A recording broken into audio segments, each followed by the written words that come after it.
যেহেতু বড়দিনের সময় আসতেছে, আমি বলেছিলাম যে আমরা যতগুলো মেসেজ শুনব সব বড়দিন সংক্রান্ত। বড়দিনের মধ্যমণি কে? যিশু। এখন সমস্যা হচ্ছে কি, যার বড়দিন তার নিয়ে কোনো মানুষের কি নাই, চিন্তা ভাবনা খুব কম। যেমন একটা গল্প শুনতেছিলাম, এই গল্পটা এরকম শুনছি আমার বন্ধুর কাছ থেকে। তিনি বলতেছিলেন যে সেই পরিবার অত্যন্ত ব্যস্ত, জন্মদিন, সবাই পার্টিতে ব্যস্ত, সবাই আতিথেয়তায় ব্যস্ত। যার জন্মদিন সে ছোট্ট শিশু, সে কি হলো কি আস্তে আস্তে ঘুমিয়ে পড়ছে, যে ঘরের যে বসার জায়গা আছে পৌঁছাচ্ছে সেখানে শুয়ে পড়ছে সে। সবাই খুঁজতেছে, যখন কেক কাটার সময় হবে তখন সেই শিশুর খুঁজছে, শিশু পায় না, কোথায় সেই শিশুটা পড়ে আছে কোথায়? একদম তুচ্ছ তাচ্ছিল্য অবস্থায় একটা কোনায় একটা বসার জায়গা অবস্থান করতেছে। আজকে দেখবেন যে প্রভু যিশুর জন্মদিন কেন্দ্র করে কোনো কিছু হচ্ছে না, যা হচ্ছে নিজেদের আনন্দ, নিজেদের মার্কেটিং, শপিং, সমস্ত কিছু। সেজন্য আমরা সিদ্ধান্ত নিয়েছি মণ্ডলীর পক্ষে, আমরা যীশু খ্রিস্ট আসলে কে, যার জন্মদিন, তার সম্পর্কে যদি আমরা না জানি তাহলে জন্মদিন কখনো কি হবে না, পূর্ণতা লাভ করবে না। সেজন্য আসলে আমরা ফিলিপিও তার 2 অধ্যায় আমরা দেখবো আজকে। নতুন নিয়মে যদি যাই, গালাতীয়, তারপরে আমরা দেখতে পাই ইফিসীয় পরে ফিলিপিও 2 অধ্যায় আমরা দেখব 5 পদ থেকে 10 পদ বা 11 পদ পর্যন্ত আমরা পড়তে পারি। ফিলিপিও তার 2 অধ্যায় 5 পদ থেকে 11 পদ।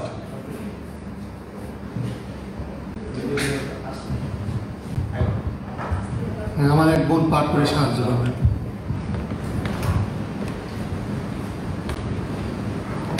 খ্রিস্ট যিশুতে যে ভাব ছিল তাহা তোমাদের মধ্যে হোক। ঈশ্বরের স্বরূপ বিশিষ্ট থাকিতে তিনি ঈশ্বরের সহিত সমান থাকা ধরিয়া লইবার বিষয় জ্ঞান করিলেন না, কিন্তু আপনাকে শূন্য করিলেন, দাসের রূপ ধারণ করিলেন, মনুষ্যদের সাদৃশ্যে জন্মিলেন এবং আকার প্রকারে মনুষ্যবৎ প্রত্যক্ত হইয়া আপনাকে অনুগত করিলেন, মৃত্যু পর্যন্ত, এমনকি ক্রুশীয় মৃত্যু পর্যন্ত আজ্ঞাবহ হইলেন। এই কারণ ঈশিত করিলেন এবং তাহাকে সেই নাম দান করিলেন যাহা সমুদয় নাম অপেক্ষা শ্রেষ্ঠ, যেন যিশুর নামে স্বর্গ, মর্ত্য, পাতাল নিবাসীদের সমুদয় জানপতিত হোক এবং সমুদয় জিহ্বা যেন স্বীকার করে যে যীশু খ্রিস্টই প্রভু, এরূপে পিতা ঈশ্বর যেন মহামানিত হয়। আমেন। সাধু পৌলের পত্র, তাই না? ফিলিপিও সম্পর্কে আমাদের 2-1 কথা জানা দরকার। আর সেটি হচ্ছে কি, ফিলিপ কে ছিলেন? ফিলিপ কে ছিল? ফিলিপ ছিল আলেকজান্ডারের বাবার নাম। আমরা সবাই আলেকজান্ডারকে চিনি, তাই না? Alexander the great. তার যে বাবা ছিল ম্যাসেডোনিয়ার রাজা, তিনি ফিলিপ II নামে হিস্ট্রিতে পরিচিত ছিল। এবং 4th খ্রিস্টপূর্বাব্দে আমরা দেখতে পাই এর ফিলিপি নগরের প্রতিষ্ঠা পায় এবং পরবর্তী সময়ে রোমানদের অধীনে চলে আসে। এবং আমরা যদি দেখি ম্যাসেডোনিয়ার যে প্রধান উপনিবেশ শহর, আর সেটি ছিল কি ফিলিপি। কিভাবে মণ্ডলী প্রতিষ্ঠিত হয়েছে? সে এখানে একজন মহিলা ছিল, ফিলিপি এবং ইউরোপের প্রথম খ্রিস্টিয়ান একজন মহিলা, পুরুষ না। আর তার নাম ছিল লুদিয়া। তিনি ছিলেন একজন বিজনেস উম্যান, তিনি কাপড়ের ব্যবসা করতেন। আর সে সময়ের যে কাপড় ছিল বেগুনি কাপড়, শুধু আমাদের দেশে যেমন মসলিন কাপড় ছিল না এক সময়, এরকমই সেই সময় আজকে থেকে 2000 বছর পূর্বে অত্যন্ত দামি কাপড় ছিল। আর সেই দামি কাপড় কি ছিল? বেগুনি কাপড়, পার্পল ড্রেস। অত্যন্ত শুধু বড় লোকরাই শুধু কি করতে পারত? এই কাপড় ব্যবহার করতে পারত। আর ফিলিপিতে সাধু পৌল যখন তিনি গেলেন তার পুরো 2য় মিশনারি যাত্রায়, লুদিয়া ঈশ্বর ব্লু দিয়ে অন্তর খুলে দিয়েছিলেন যেন যীশু খ্রিস্টকে তিনি কি করতে পারেন, বিশ্বাস করতে পারেন। সেই কথা আপনারা প্রেরিত তার 16 অধ্যায় দেখতে পাবেন।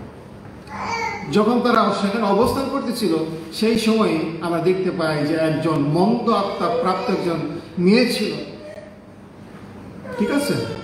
সে ভাগ্য কথন দ্বারা যারা মালিক ছিল তাদের জন্য কি করতো, অর্থ ইনকাম করে দিত। আর আমরা জানি সাধু পল তাকে সুস্থ করেছিলেন, আর যার কারণে তার মালিকরা, ওই মেয়ের যে মালিকরা ছিল তাদেরকে জেলখানায় রাখে। আর জেলখানায় আমরা দেখতে পাই আশ্চর্যভাবে ঈশ্বর সাধু পলকে এবং শিলকে রক্ষা করেছিলেন। আর যার কারণে যে জেলার অফিসার ছিল, এই অফিসার তিনি বলেছিলেন আমাকে পরিত্রাণ লাভ করার জন্য কি করতে হবে। আর তখন তারা বলেছিল কি, তুমিও তোমার পরিবার খ্রিস্ট যিশুতে বিশ্বাস করো, তাহলে কি পাবে, পরিত্রাণ পাবে। আর এইভাবে আমরা দেখতে পাই ফিলিপীয় মণ্ডলী প্রতিষ্ঠা পায়। ইউরোপের প্রথম মণ্ডলী কোনটা? রোমানদের যে উপনিবেশ কলোনি ছিল সেখানে মণ্ডলী প্রতিষ্ঠা পায়। মণ্ডলী প্রতিষ্ঠার 10 বছর পরে সাধু পল যখন জেলখানায় অবস্থান করতেছিলেন তখন তিনি এই চিঠি লেখেন। কোথা থেকে? জেলখানা। জেলখানা খুব ভালো জায়গা, হ্যাঁ, খুব একটা ভালো জায়গা। আর রোমানদের জেলটা বলে আরো খারাপ অবস্থা। সেই কারণে জেলখানা থেকে মণ্ডলী প্রতিষ্ঠার কত বছর পরে? 10 বছর পরে এই চিঠি লেখা হচ্ছে। যখন চিঠি লেখা হচ্ছে তখন মণ্ডলীর মধ্যে সমস্যা ছিল। আর ফিলিপিও থেকে একজন লোক, তার নাম ছিল ইপাফ্রা, ফিলিপিও মণ্ডলী থেকে কিছু অর্থ তারা কালেকশন করছে। কার জন্য? প্রেরিত পলের জন্য। সেই অর্থ নিয়ে কোথায় গেল? ফিলিপি থেকে রোমে টাকা নিয়ে গেছে। কার জন্য? সাহায্য করার জন্য। সেই ইপাফ্রার কথা আপনারা দেখতে পারবেন, এখানে লেখা আছে। এই পত্রের মধ্যে বিভিন্ন অংশে তার সম্পর্কে লেখা আছে। তিনি পত্র বাহক ছিল। তিনি রোম থেকে এই চিঠি নিয়ে কোথায় গেলেন? ফিলিপিতে গেলেন।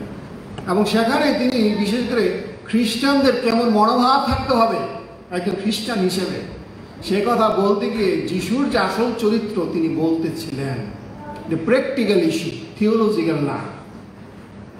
একজন খ্রিস্টানের প্রথমে বলছে কি, 5 পদে, খ্রিস্ট যিশুতে যে ভাব ছিল তা তোমাদের মধ্যে হোক।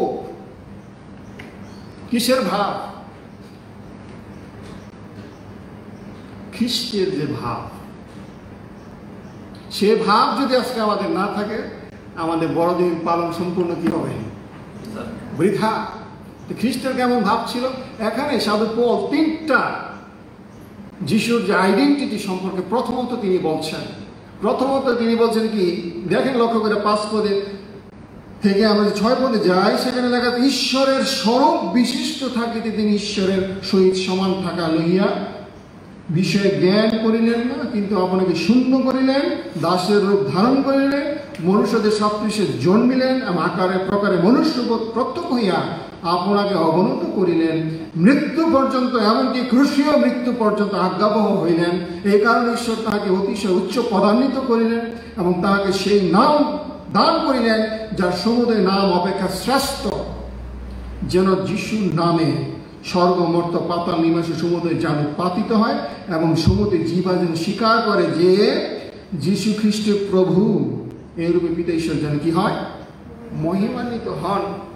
এই যে অংশটা আমরা পাঠ করলাম, অনেক ধর্মতত্ত্ববিদ বিশ্বাস করে এটা একটা গান।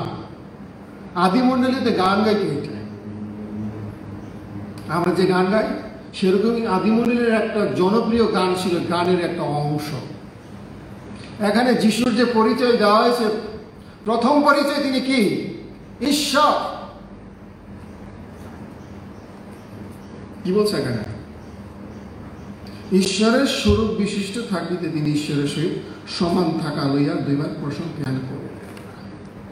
এখানে যে শব্দ ব্যবহার করা হয়েছে স্বরূপ, ঈশ্বরের স্বরূপ,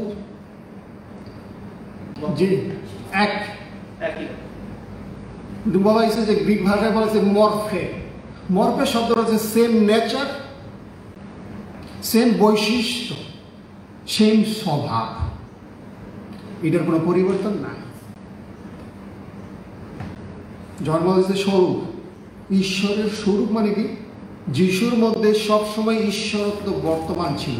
ঈশ্বরের যে ক্যারেক্টার, ঈশ্বরের যে বৈশিষ্ট্য, ঈশ্বরের যে নেচার, সেই জন্য কি যিশু সম্পর্কে এটা জানতে হবে। সেই জন্য কি এখানে সাধু পল বলতেছে খ্রিস্টের যে ভাব ছিল তোমাদের মধ্যে থাক। যিশু খ্রিস্ট তিনি কি ছিলেন? ঈশ্বর হয়েও তিনি কি করতেছেন? এই কাজ করছেন। সেই জন্য তোমাদের এই মনোভাব থাকতে হবে।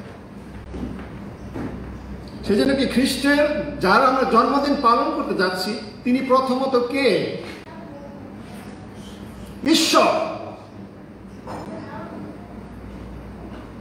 আর প্রবলেম হচ্ছে খ্রিস্টানদের মধ্যে অনেক দল আছে, উপদল আছে। এর মধ্যে অন্যতম দল হচ্ছে, আপনি যদি যান জিহোভা উইটনেসের নাম শুনলেন আপনারা। জিহোভা উইটনেস আমাদের ঘরেও আসে, তারা গর্জে নক্ত করে। তারা বানাচ্ছে যে যিশুকে, সে যিশু সে ক্রিয়েটিভ বিইং, ঈশ্বর তাকে সৃষ্টি করেছে। আমি তাদের বলবো তারা বাইবেল এখনো পাঠ করে না, তারা এখন হোমওয়ার্ক করে নাই। এখানে কি বলছে?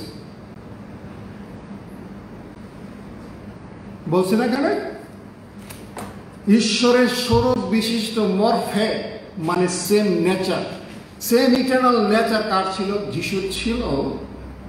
এবং সেখানে তিনি বলতেছেন থাকিতে। আমি যদি আর গ্রামার ক্লাস নেব না, ইংলিশ গ্রামার ক্লাস নেব না। আপনারা জানেন present active participle, continue process এখানে বলতেছে। যিশু সবসময় কি ছিল? ঈশ্বর ছিল। তিনি কোনো নির্দিষ্ট সময় ঈশ্বর তারা কি করে নাই? সৃষ্টি করে নাই। সেই জন্য খ্রিস্টানদের মধ্যে অনেকে ধারণা আছে যিশু কিভাবে ঈশ্বর হয়। ঈশ্বর তাকে বানানো হয় না, তিনি পূর্ব থেকে কি ছিলেন? ঈশ্বর ছিলেন। তারপর কিছু কিছু গ্রুপ আছে মর্মন চার্চ। মর্মন চার্চ তারা বিশ্বাস করে যিশু হয়েছে কি আদম পুনরুত্থান করেছে। ঠিক আছে? কি বলে তারা? আমার সাথে বলেন আদম কি করছে? পুনরুত্থান করছে। পুনরুত্থানের পরে কুমারী মেরির সাথে যৌন সম্পর্কের ফলে যার জন্ম হয়েছে সে যিশু। আবার তারাও নিজেদেরকে কি দাবি করে? খ্রিস্টান দাবি করে। তাদের আলাদা বই আছে তাদের। তারাও আপনার দরজায় আসতে পারে। Mormon church. জিহোভা উইটনেসের কথা বললাম, যিশু কি হয়েছে? ক্রিয়েটিভ বিইং, তিনি সৃষ্টি। আপনি যদি যান কলকাতায় যান, অনেকেই বিশ্বাস করে যিশুর অবতার হিসেবে তারা মনে করে কৃষ্ণই কি হয়েছে? যিশু রূপে আগমন করেছে। সেই জন্য কি যার আপনি জন্মদিন পালন করবেন তার সম্পর্কে যদি ভ্রান্ত ধারণা থাকে, আপনার জন্মদিন, যিশুর জন্মদিন বা বড়দিন পালন করে কোনো লাভ নাই। সেই জন্য কি প্রথমত সাধু পল স্মরণ করে দিতেছেন ফিলিপীয় খ্রিস্ট বিশ্বাসীদের যিশুকে ঈশ্বর। যখন ঈশ্বরত্বের কথা বলতেছে, ঈশ্বরত্বের যে গুণাবলী এগুলো কখনো কি হয় না? পরিবর্তন হয় না। কিন্তু মানুষ হিসেবে আমাদের কি হয়? পরিবর্তন হয়। আমার যখন জন্ম হইতেছিল তখন ফার্স্ট যে স্টেজ মার পেটে, সেটা কি বলা হয়? জাইগোট। যদি বায়োলজি পড়ে থাকেন, প্রথম পর্যায়ে কি করতে হয়? জাইগোট হয়। তারপরে বলা হয়েছে এমব্রিও, তারপরে কি ফিটাস, তারপরে বেবি। পর্যায়ে আসে এটা কি হইতেছে? নেচারের পরিবর্তন হয়। কিন্তু যিশুর যে ঈশ্বরত্ব সেটা কখনো কি হয় নাই? পরিবর্তন হয় নাই। এবং তারপর বেবি হওয়ার পর আমরা কি হইলাম? শিশু, শিশু থেকে কিশোর, কিশোর থেকে যুবক, যুবক থেকে কি বুড়া। কিন্তু যিশু সাধু পৌল এখানে বলতেছে যে স্বরূপের কথা, সে বৈশিষ্ট্য যিশুর কখনো কি হয় নাই? পরিবর্তন হয় না। সেই জন্য কি যিশুর যে তিনি ক্ষমতা তিনি দেখাইছেন কিভাবে? তিনি ক্ষমতা দেখাচ্ছেন পাপ ক্ষমা করার মধ্য দিয়ে। আপনারা জানেন যিশুর কাছে একদিন পক্ষাঘাতগ্রস্ত রোগীকে নিয়ে আসা হয়েছিল, তার বন্ধুরা ছাদ খুলে দিচ্ছে। ছাদ খুলে দেওয়ার পরে তারা কি করছে, যিশুর সামনে বিছানা সহ খাট সহ নামাই দিছে। তখন যিশু একটা কথা বললেন। কি কথা বলছে? তোমার পাপ কি হইল? ক্ষমা হইল। যখন আশেপাশে যারা বিজ্ঞ পণ্ডিতরা শুনতেছিল, ফরিসিরা, অধ্যাপকরা, তারা বলতেছে মনে মনে, এই লোকটা তো কি করতেছে, ঈশ্বর নিন্দা করছে। একমাত্র ঈশ্বর ছাড়া কে পাপ ক্ষমা করতে পারে?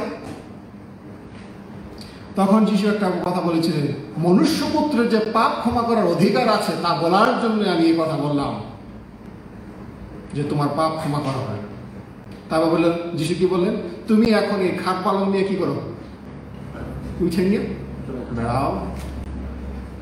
তো যিশু কি ছিল? ঈশ্বর একমাত্র কি করতে পারে, পাপ ক্ষমা করতে পারে। যিশু কি করতে পারে? ঈশ্বরের কি ক্ষমতা আছে? প্রকৃতির উপরে ক্ষমতা আছে, নিয়ন্ত্রণ। যিশু যখন ঝড় থামাইছিলেন, ঝড়কে কি বলছে?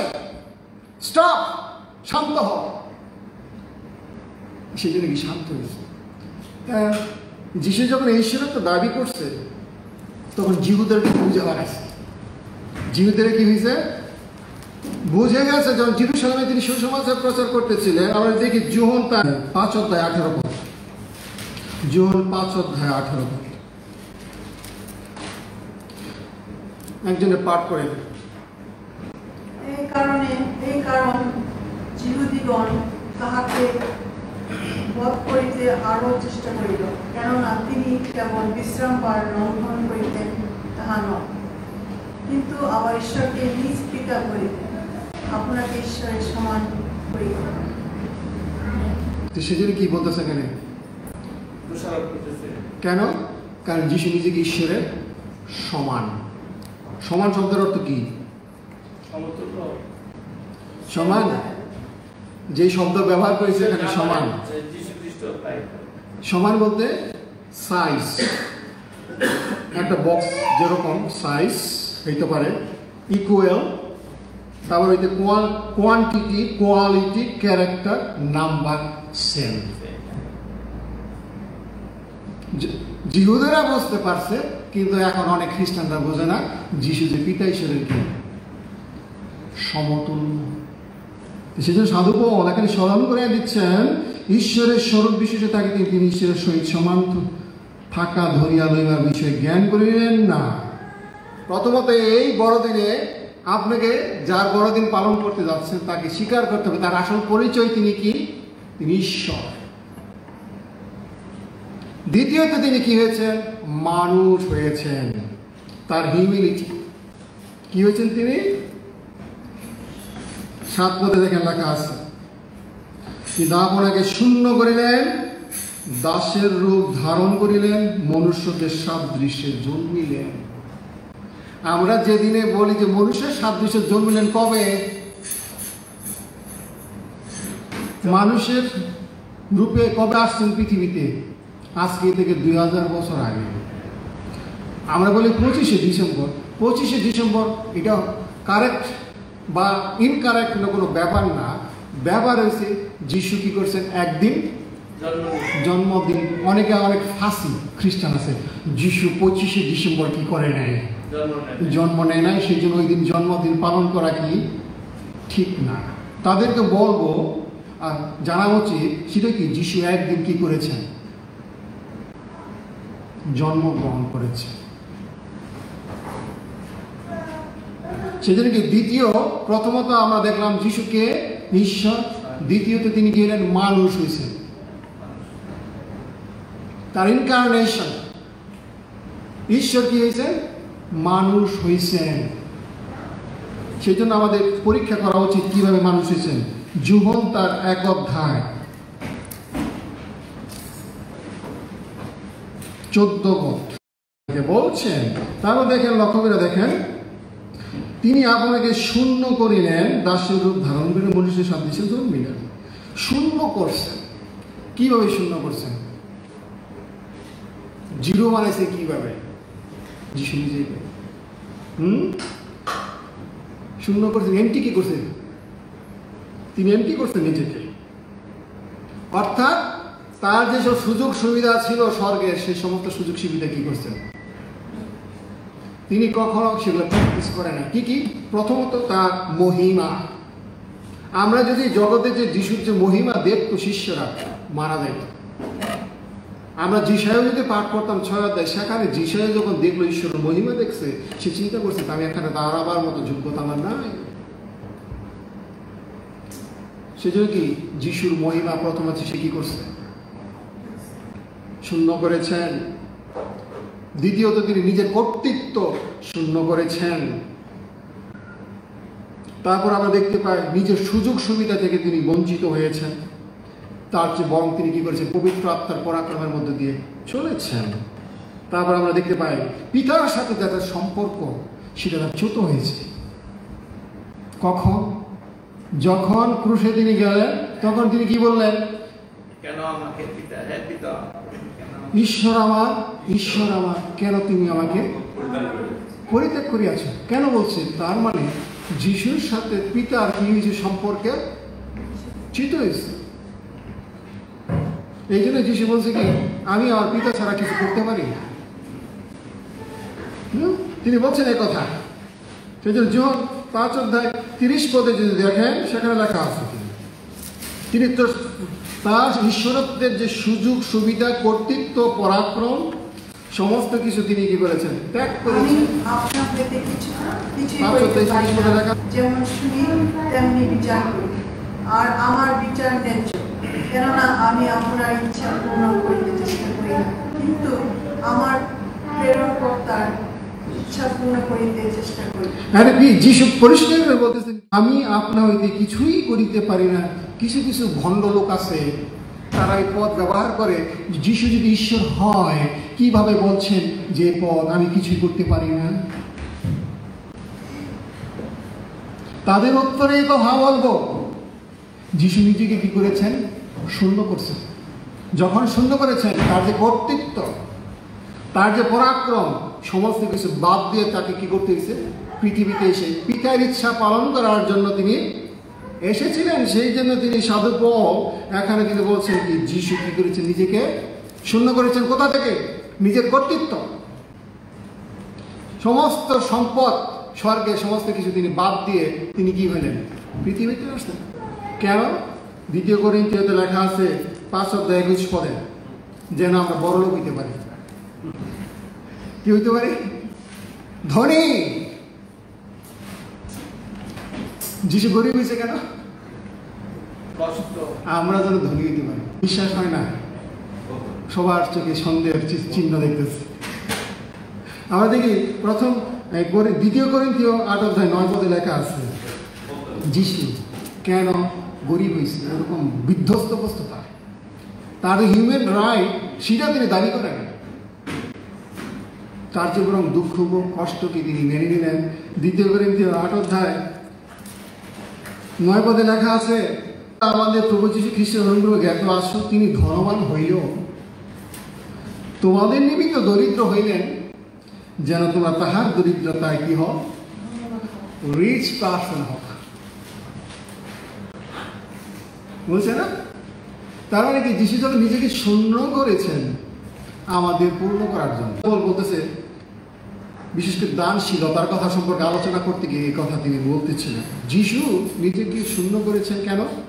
আমরাও যেন কি হইতে পারি? ধনবান। আত্মিক ধনে যেন কি হইতে পারি? ধনবান হইতে পারি। এই জন্য যিশু কি হয়েছেন? নিজেকে শূন্য করেছেন। আবার যে ফিলিপিতে যদি দেখেন,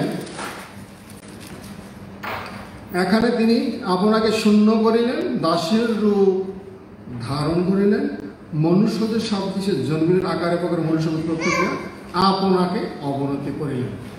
তো দ্বিতীয়ত আমরা দেখলাম যে যিশু মানুষ হয়েছে এবং নিজের ক্ষমতা, কর্তৃত্ব, ধন সম্পদ স্বর্গের ছেড়ে আসতে হয়েছে। এবং তৃতীয়ত নিজেকে তিনি কি করলেন? অবনত করেছেন। লেখা আছে একটা কথা 8 অধ্যায় 8 পদে লেখা আছে অবনত, নিজেকে নিচু করেছেন এবং আকারে প্রকারে মনুষ্য প্রত্যক্ষ হয়ে আপনাকে অবনত করিলেন। শুধু মানুষ হয় নাই, শুধু মানুষ হয় না, তিনি কি করছেন? নিজেকে অবনত করছে, দাস হয়েছে। দাস মানে কি? আজকে থেকে 2000 বছর আগে যে দাসের কথা বলাইছে, ডুলস, ডুলস মানে কৃত দাস। যখন শিষ্যরা নিজেদের শ্রেষ্ঠত্ব নিয়ে যুদ্ধ করতেছে, খাবার টেবিলে কে প্রধানমন্ত্রী হবে যিশুর সাথে, শিষ্য বিতর্ক করতেছে, আমি তো বেশি বুড়া মানুষ, আমার বয়স অনেক হয়েছে, আমি আসলে কি হওয়ার যোগ্য? যিশু প্রধানমন্ত্রী হওয়ার যোগ্য। জোহন করতেছে না, জোহন বলতেছে যে না, আমি যিশুর বুকে ঘুমাই। কোথায় ঘুমাই? সে বলতেছে আমি প্রধানমন্ত্রী। এগুলো নিয়ে, এবং তার মাও একবার আসছে, জোহন এবং যে শিষ্য আছে, জোহন এবং যাকব, 2 ভাই, এক মার পেটের ভাই। তার মা আরে আসছে, মা এসে বলতেছে আপনি যখন রাজা হবেন আমার ছেলেকে কিন্তু, 2টা ছেলেকে কি দিবেন?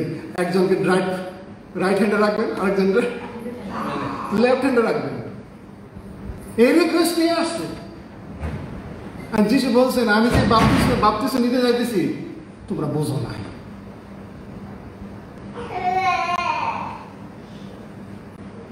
সেই জন্য কি শিষ্যদের মধ্যে কি হইতেছিল? শ্রেষ্ঠত্ব নিয়ে যখন দ্বন্দ্ব হইতেছিল, যিশু তখন কি করলেন? গামছা বললেন। কি পড়ছে? গামছা, টাওয়াল, গামছা করে তিনি কি করলেন? শিষ্যদের পা ধোয়াইতেছেন। শ্রেষ্ঠত্ব নিয়ে খ্রিস্টানরা কি করতে পারে না? লড়াই করার কিছু না, বরং কি করো? সার্ভিস আদায়। যে খ্রিস্টানরা ফিলিপিতে বলতেছে তোমার খ্রিস্টের মনোভাব সেরকম থাকা উচিত খ্রিস্টানদেরকে, বলছে না? যিশু নিজে প্র্যাকটিস করে দেখাই দিয়েছে গামছা বইরা, একজন আরেকজনে কি করো? পা ধোয় দাও মানে কি? আমরা পা খুব সহজে ধোয় দিতে পারি, কিন্তু ক্রুশ বহনের কথা, একজন আরেকজন সাহায্য করার কথা, সেই কথা এখানে বলছেন এখানে। এবং কি পর্যন্ত? মৃত্যু পর্যন্ত, এমনকি কৃষির মৃত্যু পর্যন্ত আজ্ঞাবহ হয়ে যিশু নিজের ইচ্ছা পালন করতে আসেন। এই জন্য গেতসিমানি বাগানে বলছিল কি আমার ইচ্ছা পূর্ণ না হোক, কার ইচ্ছা পূর্ণ হোক? পিতার ইচ্ছা যেন পূর্ণ হয়। এই যে হয়েছে কি, প্রথমত আমরা দেখলাম এই বড়দিনে আমাদের স্মরণ করতে হবে যিশুকে ঈশ্বর। দ্বিতীয় আমরা দেখলাম তিনি মানুষ হয়েছেন, প্রত্যক্ষ মানুষ হিসেবে আমাদের মতো।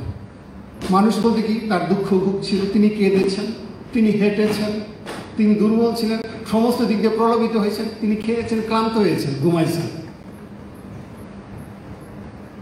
আমাদের মতোই প্রলোভিত হয়েছেন বিনা পাপে, কখনো পাপ করেন। এই জন্যই বলছে তোমাদের মধ্যে কে আছে আমাকে পাপী বলে সম্বোধন করতে পারে? কেউ পারে না। যখন এই অবস্থা হলো তখন যিশু এক্সহর্টেশন, মৃত্যুর পরে, পুনরুত্থানের পরে আমরা দেখতে পাই কি?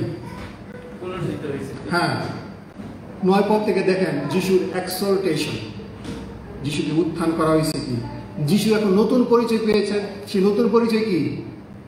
আগে যেটা ছিল না, তিনি হচ্ছেন ঈশ্বর মানব।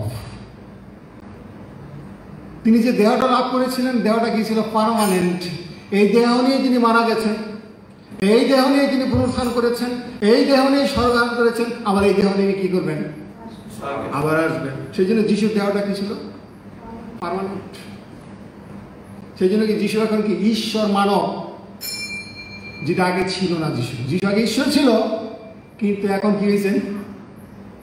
ঈশ্বর এবং মানব। এই জন্য যিশু 100% ঈশ্বর, 100% মানুষ। এই যে দুইটা স্বভাবের সংমিশ্রণ, এই দুইটা স্বভাবের সংমিশ্রণকে বলা হয় কি? হাইপোস্টাসিস ইউনিয়ন। ঈশ্বরীয় স্বভাব আর মানুষের স্বভাব যখন একত্রে থাকে। এখন এখানে দেখেন যিশুকে কি কি আশীর্বাদ হয়েছে এখানে। এই কারণে ঈশ্বর তাকে অতিশয় উচ্চপদান্বিত করিলেন, তাহাকে সেই নাম দান করিলেন যাহা সমুদয় নাম অপেক্ষা শ্রেষ্ঠ। পৃথিবীতে আর কোনো নাম নাই, ঠিক আছে? যদু মধু গত যেই নাম থাকুক না কেন, একটাই নাম, শ্রেষ্ঠ নাম কোনটা? যিশু। সেই নাম দান করে যা সমুদয় নাম অপেক্ষা শ্রেষ্ঠ, যেন যিশুর নামে স্বর্গমর্ত পাতাল সমুদয় জানু পাতিতে হয়। এখন যিশু নাম এই নামটা কখন দেওয়া হয়েছে? কে দিছে? এটা যখন অন্তঃসত্ত্বা হয়েছে তখন বলছে যা তার নাম রাখবে যিশু। হ্যাঁ, এই নামটা স্বর্গ থেকে আসছে। নাম কোথা থেকে? স্বর্গ থেকে। আমরা যে নথি লিখিত সুসমাচার 1:21 পদ পাঠ করতাম, সেখানে লেখা আছে তুমি তার নাম কি রাখবা? যিশু নামের অর্থ কি? ত্রাণকর্তা। এই নাম আগে ছিল না যিশু, এখনো নাই, কিন্তু কলকাতায় একটা আছে। সেই নাম, যেই নাম বলছে যিশু নামে স্বর্গমর্ত পাতা নিয়ে সমুদ্রে জানু পাতিত হয়, সেজন্য এখানে যে জানু পাতার কথা বলা হয়েছে কি? আরাধনার কথা বলছে। যিশুকে কি করতে হবে? আরাধনা, হাঁটু পাইতে এবং সমুদ্রে জীবাজন স্বীকার করে যে যিশু খ্রিস্ট প্রভু।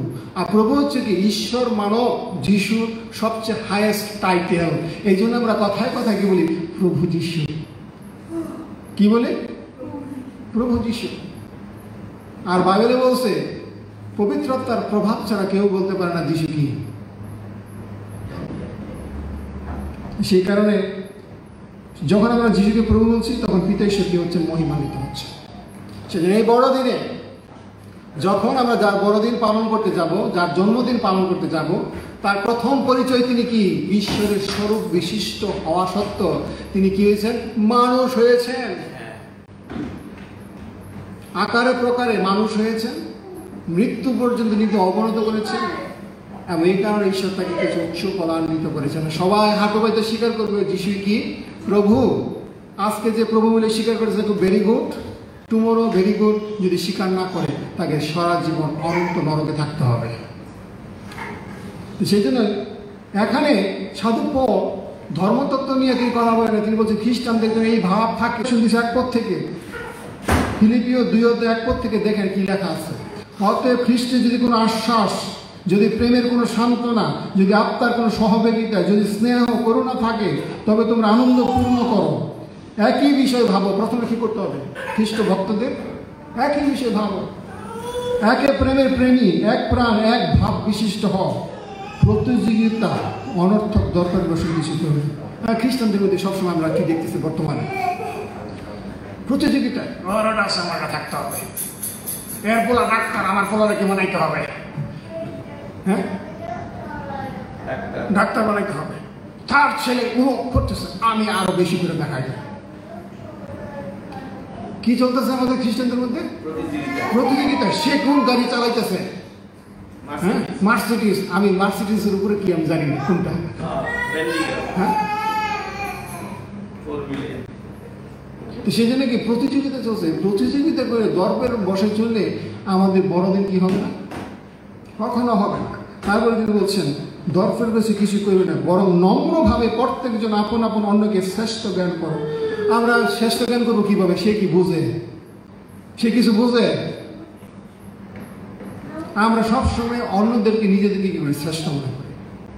এটা বলতেছি কি তুমি অন্যকে কি করো? শ্রেষ্ঠ জ্ঞান করো। এবং বলছে প্রত্যেকজন আপনার বিষয় নয়, কিন্তু পরের বিষয়ে লক্ষ্য রাখা। এই বড়দিনে নিজের বিষয় নয়, আপনার গরিব খ্রিস্ট ভক্তদের জন্য কি করেন? চিন্তা করেন তারা যেন আনন্দ সহকারে সে বড়দিন উৎসব পালন করতে পারে। সেই জন্য তাদের জন্য অর্থ পাঠান, গিফট পাঠান আপনার সমর্থন অনুযায়ী। সেই জন্য কি যার বড়দিন করবো সে কে? সে সান্তা ক্লজ না।